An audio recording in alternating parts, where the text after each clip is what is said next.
O vídeo de hoje do nosso quadro Caso Surreal fala sobre essa notícia que vocês estão vendo aqui na tela, que aliás é notícia em todos os portais, a confusão entre o Popó e o Wanderlei Silva. Como não se trata de um caso jurídico em aberto, mas sim de uma notícia sobre uma situação que a gente pode avaliar as consequências disso e comentar o quão surreal foi o que aconteceu, tá aqui o tema que a gente vai discutir nesse vídeo de hoje. Caso você ainda não saiba exatamente o que aconteceu, vale a pena eu te dizer no começo desse vídeo. Então eu fui atrás dos fatos, eu assisti os vídeos e eu entendi que ao longo dessa luta, primeiro detalhe que não era nem o Popó que deveria estar lutando com o Wanderlei Silva, né? Tinha uma situação lá envolvendo o Vitor Belfort, acabou não conseguindo lutar, e aí entrou o Popó, e a luta definida foi o boxe, porque o Popó ele é boxeador campeão e ele só sabe lutar boxe, enquanto que o Wanderlei Silva é lutador de MMA, ele usa outras artes marciais envolvidas que além do boxe. É natural que o Popó tenha uma vantagem, porque ele é um boxeador campeão, experiente, etc. A luta acontece, o boxe vai se desenvolvendo, só que o Wanderlei ele vai perdendo. Ele não tem tanta habilidade quanto o Popó. E ele, provavelmente tentando desestabilizar o Popó, ele dá uma cabeçada. Quando ele dá uma cabeçada no Popó, o Popó fica muito irritado, porque no boxe você só pode pontuar através de socos, né? Uma coisa meio óbvia. Não é permitido outros tipos de golpe, como cabeçada, joelhada e coisas do gênero. Então isso é uma coisa óbvia que inclusive o Wanderlei sabia, mas na hora do calor, da emoção, ele deu uma cabeçada. O que o juiz fez? Tirou um ponto dele. Depois, durante a luta, o Wanderlei dá outra cabeçada e o juiz tira mais um ponto dele e o Popó vai ficando cada vez mais irritado. E aí chega o momento em que o Wanderlei dá a terceira cabeçada no Popó, ao que parece pelo vídeo doeu, e o Popó fica muito irritado, o juiz afasta os dois e nesse momento o juiz tira mais um ponto do Wanderlei e declara o Popó o vencedor da luta, a luta acaba. Nesse momento que a luta acaba, entenda que foi permitido pelo juiz dessa luta 3 cabeçadas e a pena que foi aplicada foram apenas descontos de ponto. Na terceira ele encerrou a luta. Só que essa punição que o juiz aplicou em função dessa falta grave que o Wanderlei Silva cometeu durante a luta, na visão das equipes, não foi o suficiente para conter as emoções. Então pensa o seguinte, toda vez que o Wanderlei dava uma cabeçada, a equipe do Popó ficava muito irritada. Por quê? Porque isso não está na regra, é proibido.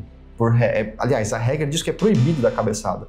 Então uma regra clara foi violada e o Wanderlei começa a se beneficiar injustamente, porque a agressão que ele cometeu no Popó prejudica muito tanto a cognição, quanto o funcionamento, quanto o emocional do Popó. Pô, não é legal a regra estabelecida, um ficar sendo injusto com o outro e o juiz permitir que isso aconteça.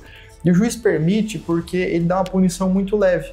E por que eu tenho certeza que essa punição foi muito leve? Porque as equipes dos dois lados tiveram o seu emocional sendo inflado, elas foram ficando mais irritadas, mais incomodadas, ao ponto de, quando a luta acaba e o Popó vence, as duas equipes entram no ringue, natural, e elas ficam próximas dos seus lutadores, como acontece em toda a luta de boxe, só que nesse momento as pessoas deveriam se cumprimentar, o fair play do jogo, né, do esporte, que é, pô, acabou, agora somos todos amigos e tal, então vamos se cumprimentar, vamos ficar numa boa.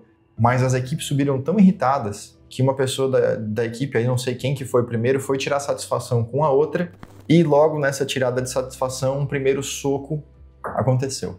Depois do primeiro soco, minha gente, foi um soco atrás do outro, uma equipe batendo na outra, isso e aquilo, e a confusão generalizada. Isso demonstra como que o juiz perdeu o controle da luta, demorou a aplicar a punição, aplicou punição muito leve, a ponto das pessoas quererem fazer justiça com as próprias mãos. E aí entra o filho do Popó no ringue e dá um soco no Wanderlei Silva, lutador, que estava parado e não estava brigando com ninguém, e dá um soco e o Wanderlei cai desmaiado no ringue.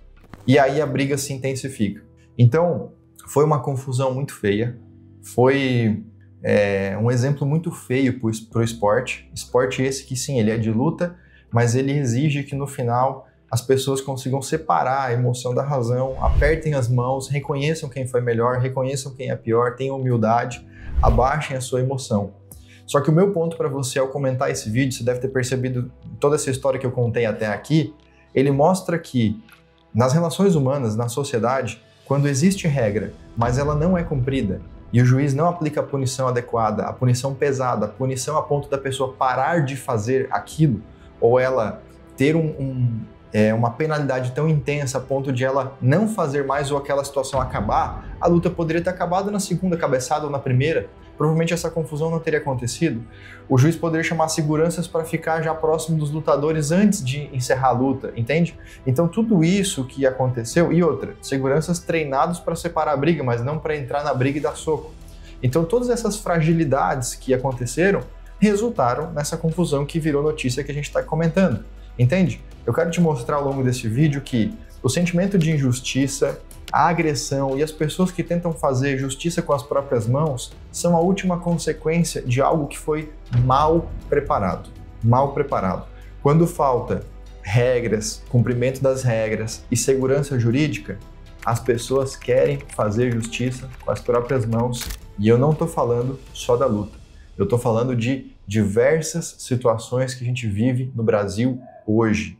Então, eu te convido a refletir nesse vídeo, prestar atenção pelo menos no ambiente que você vive, com as pessoas que você convive, seja na sua empresa, seja nos lugares que você frequenta, e comece a observar. Tem regras? Essas regras são cumpridas? Tem punição com consequência? Você consegue, muitas vezes, tá, fora do judiciário, antes de levar isso para a justiça, aplicar certas consequências, aplicar certas punições e com isso conter confusões. Você consegue, muitas vezes, seguir comportamentos que fortalecem a segurança jurídica e que não enfraquecem. Então, você tem muitas coisas que você pode controlar. Esse é o meu convite para você, porque se você e eu, a gente depositar a solução nas mãos dos outros, se a gente depender do judiciário para tudo, muito provavelmente a gente não vai ter a solução que a gente gostaria. Isso porque o judiciário já está lotado de processos. Os juízes já estão cansados de julgar tantos temas. A quantidade de pessoas que se socorreram ao judiciário, ela é muito maior do que a capacidade do judiciário de absorver, julgar e resolver esses problemas. E, infelizmente, essa é a realidade que a gente vive no Brasil hoje. Então, por isso que eu faço esse vídeo, por isso que eu te convido para essa reflexão, por isso que eu te provoco nesse sentido, para você pensar, e você pode pensar junto com o seu advogado, junto com um especialista, junto com um bom planejador, que alternativas eu tenho nas mãos que dependem só de mim para trazer mais segurança jurídica, menos confusão e evitar que as pessoas queiram fazer justiça com as próprias mãos. O que eu posso fazer hoje? Se você não tem a resposta para essa pergunta, talvez você precise refletir um pouquinho mais junto com alguém que possa te ajudar a encontrar essa resposta, tá bom? Dúvidas, comentários, críticas, elogios são todos muito bem-vindos. Estou aqui para expor um conteúdo, ouvir, coletar feedbacks e melhorar. Bota nos comentários que eu vou ler e vou respondê-los. Mais ataques, falta de respeito, xingamentos não serão tolerados nesse canal. Você pode xingar, o que é crime, e eu posso apagar o seu comentário e eu posso fazer um boletim de ocorrência. Ou não com você, mas com outra pessoa que está ali agredindo, tá? Então tem muita coisa que a gente controla, certo? Tá aqui o exemplo que eu já deixo para você ao longo desse vídeo. Compartilha com quem você acha que faça sentido esse vídeo, curte, se inscreve no canal, a gente se vê nesse mesmo canal nos próximos vídeos. Até lá, tchau!